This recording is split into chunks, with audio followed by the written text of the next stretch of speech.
paano po natin dapat tanggapin ang mga naging pahayag po ni former Yusek Mercado?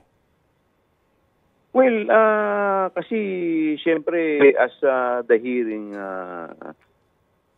ano pa po ito, mas lalalim pa po yung investigasyon natin. So sa ngayon, siyempre lahat naman po yan, pakikinggan po natin muna yung panig nila, yung mga sasabihin.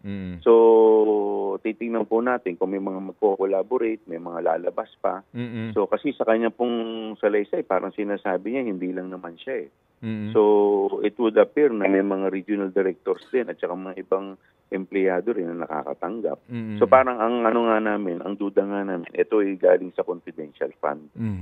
Na supposedly hindi naman ganun ang paggamit noon. So ang duda po ninyo, yung 50 mil na pinamimigay galing sa confidential fund?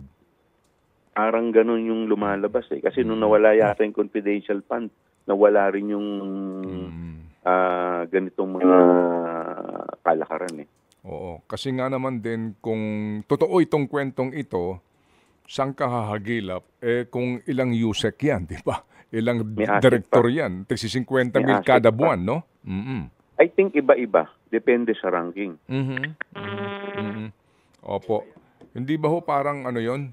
Parang pakim-kim sa kumbaga.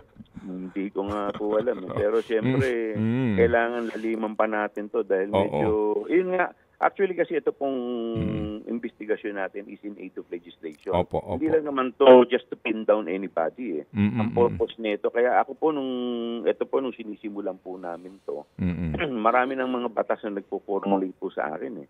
Isa na po dito, kailangan talaga yung agency or department na bibigyan ng confidential fund kailangan limited. Hindi po pwede yung kung sino-sinong departamento binibigyan mo ng confidential fund na wala namang kinalaman sa intelligence gathering.